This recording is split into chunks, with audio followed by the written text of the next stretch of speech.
Hi everybody, it's Jen. Welcome back to my channel, Hallmark Plus More, where we watch and talk about shows, movies, mysteries, Hallmark ornaments, and anything else that floats our boat. So today we're going to be reviewing and discussing NCIS Origins, Season 1, Episode 7. It stars Austin Stowell as a young Leroy Jethro Gibbs. So before we get into discussing the episode, I just want to say thank you to everybody who subscribes and watches my videos. I appreciate you so much, so thank you for doing that. It means so much. So when we discuss this episode, it's a lot of information, right? There are a lot of flashbacks. This episode definitely was about Leroy Jethro Gibbs, so I know it's going to make the fans as well as myself happy. I love Layla. She's a great character, but the last episode was a lot about her and her past and what she's going through. So, I know a lot of the fans are like, this show is about Jethro. Let's see Jethro. And this episode did not disappoint. A lot of flashbacks about the very beginning, his first meeting with Frank's, and a kind of more about how he grieved right after his wife and daughter were killed, right? So definitely a lot going on in this episode. And then when he first comes home, because I think we've never really seen this or heard about this in the adult Gibbs. And of course it's narrated by Mark Harmon, which is amazing. I love hearing him narrate it. But you see the first time he goes home and he can't get through the door, right? He can't go into the house that he shared. So he actually rents an apartment because he can't go home. So he rents this apartment. And of course, it's very minimal because that's Gibbs anyways, but not a lot going on in the apartment. But a bird flies in the window, and you see throughout the episode, he's trying to save this bird and kind of bring him back to life and let him heal and fly again, so to speak. And you see a really soft side of Frank's. There's even a time in the episode where Frank's is like, well, the bird, he needs warmth, but you don't want it to be too hot and da-da-da-da. And it's like, wow, Frank's, okay, you know how to heal birds. So it's kind of nice to see a softer side to Frank's. There's a couple other things in the episode where you see a softer side of Frank's.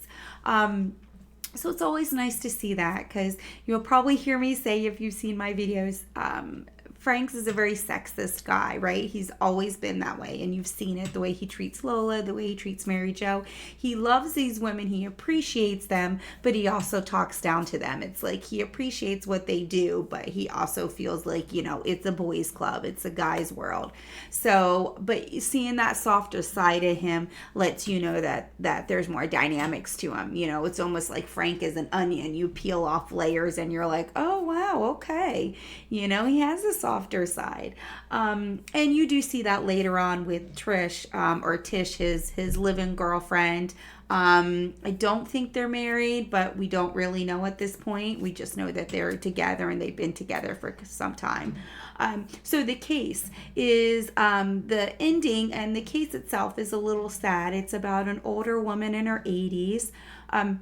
She's living with her son and her daughter-in-law, and she's basically, losing her memory. She can get, I wouldn't say violent, but she can get frustrated, and the daughter-in-law is basically home all day taking care of her mother-in-law.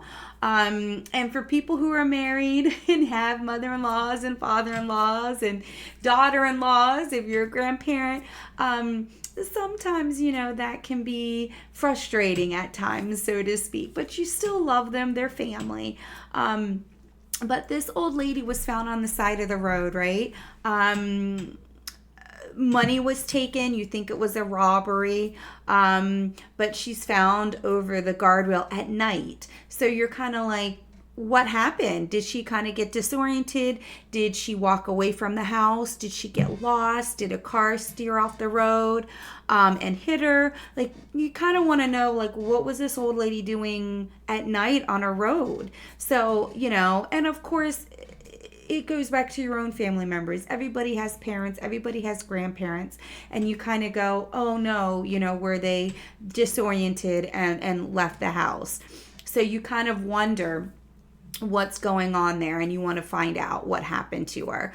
And then they find at they have old water plant where squatters and homeless people kind of take shelter. But the old watering plant is on a military base, so the military police, NIS, come in and kind of, get everybody to disperse and say, hey, you can't live here.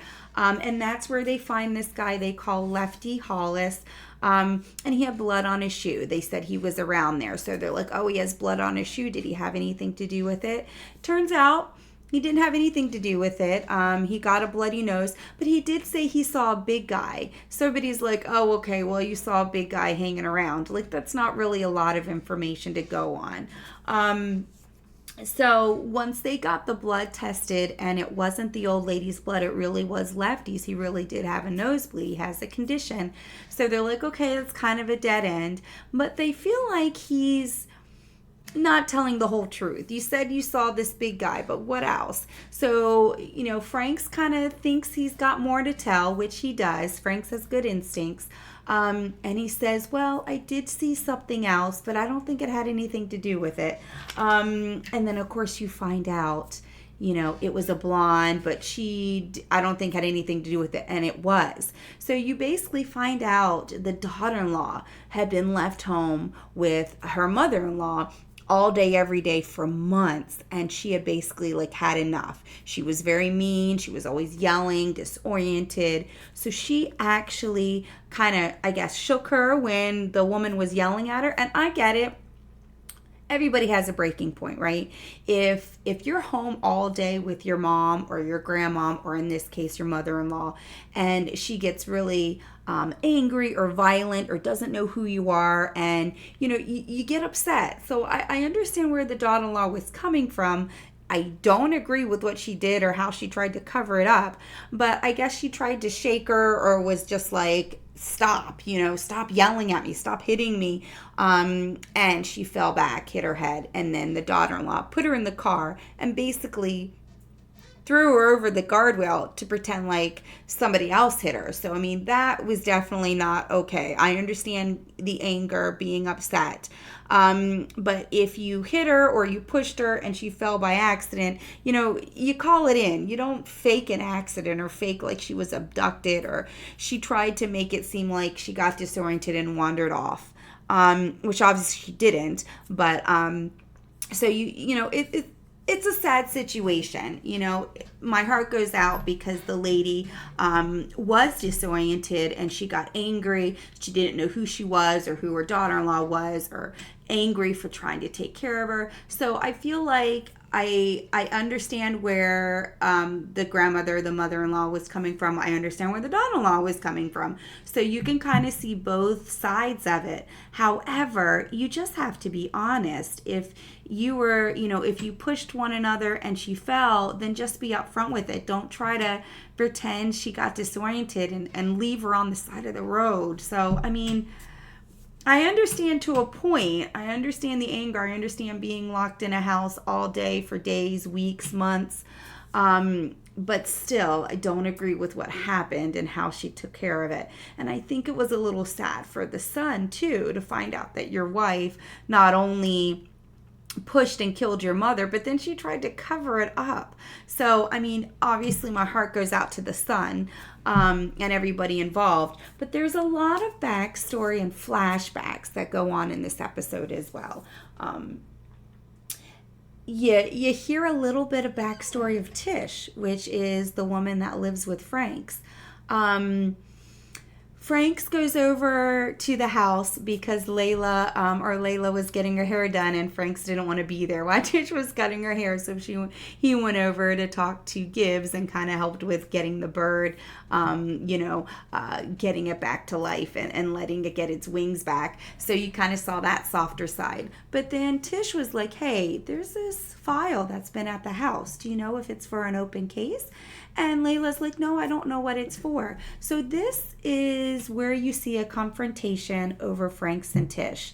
And you basically find a little bit of background about Tish, which is a little sad. the case is about an unknown woman that was raped in a parking garage, and they never found the guy.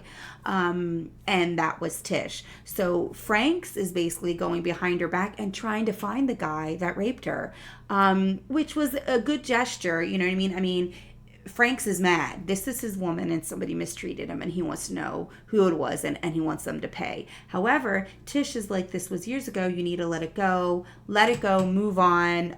I understand you want to protect me, but don't go behind my back. I'm over it. I don't want to think about it and bring up those memories. So I kind of understand where Tish is coming from, but you got to understand Franks is coming from too. He wants to protect her. He's angry. He wants this man come to justice. Maybe he's raped other women, you know? So I thought that was a sweet, kind of a softer side for Franks too. You know, he doesn't want to let it go. He wants to find the guy. And basically, you know, towards the end of the episode, when he has that argument with Tish, he basically promises Tish, I'm going to let it go, right?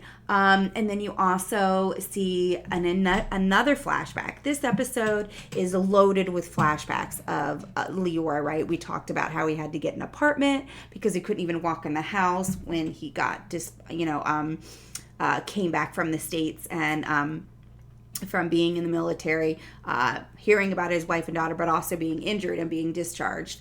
So he gets the apartment. So that was a flashback that was kind of like, wow, okay, we're seeing, you know, how this emotion has affected him. But also it ends with the flashback that we kind of knew about Frank's finding out where Pedro was, because the adult Gibbs, if you watch NCIS, it's been on for 22 years. If you've seen NCIS, then you know how it ends. You know that Leroy Jethro Gibbs goes to Mexico with his sniper rifle and kills Pedro, who is the one who is responsible and who actually shot and killed his wife and daughter and agents, because he killed the agent driving the car and then made sure, you know, Shannon and Kelly were killed as well. So we already know this. If you, like I said, you're a fan of the NCIS regular series and the adult Gibbs and his storyline, you already know he did it. But here it ends with the flashback of the actual scene where Frank's goes to the bathroom, goes and takes a break while the file is on his desk, right? And a young Leroy Jethro Gibbs looks at the file, sees the location, writes it down, and then ultimately, I'm assuming that's how the episode ends. But, you know, like I said, we know how it ends. He goes to Mexico. He kills Pedro with the sniper rifle, doesn't tell anybody about it. And then, of course, you know, you find out, if you watch the regular NCIS, you know, there's an episode where Abby finds out, you know, they go to Mexico with Mickey and they investigate it, and Abby basically finds out that Gibbs killed him. And then the rest of the crew or NCIS agents, they all find out too. So yeah, I mean, that flashback ending with that, we kind of already knew, and this is actually showing it in real time, so to speak, on this episode, the flashback of when it happened. So even though we kind of knew that happened, it was still kind of cool to see the look on Frank's, the look on Gibbs' face as he's jotting down the information and then leaves. So, you know, we're kind of hoping that's going to end that rift that we see with Franks and Gibbs about Pedro. Like, hey, why are you taking a day off? You still haven't found the man that killed my family. So him doing that, I feel like kind of closes that book of them arguing about it, because like I said, we kind of know how that ends. He goes to Mexico and kills him. Not that that's right, but we at least know that from watching the regular NCIS. So definitely this episode was a lot of emotions, a lot of flashbacks, a lot of information, right? We see different sides to Frank's, different levels. We see a softer side, how he's helping Gibbs and giving him advice and telling him how to save this bird. And you're like, wow, how do you know anything about that? And then you also see a softer side of Frank's. Well, he has kind of that argument with Tish about, you know, trying to find the man that raped her. And you find that kind of backstory of Tish, of that horrible thing that happened to her. And Franks isn't letting it go. And honestly, if that happened to me, my husband, my family, I can see them wanting to find that person. You know, that's hurtful that they did that to somebody you love. So you definitely find different, you know, sides of Frank's, which I like. I like to see that he's endearing. He's not just one-sided, just a sexist guy. You're finding that there's different levels. Like I said, an onion, you're just kind of peeling those levels back on Frank's and finding out that he is a good guy, even though he is sexist at times, but he really does care about the women in his life. And really wants to find, justice for Tish and for Gibbs as well. And you see several flashbacks with Gibbs. So this episode was definitely loaded with a lot of information, very focused on Gibbs and Frank's, which, thank you, CBS. That's what you promised the fans. You delivered in this episode for sure. So thank you for that. I hope you enjoyed the review, and I look forward to the next episode. So until next time, bye.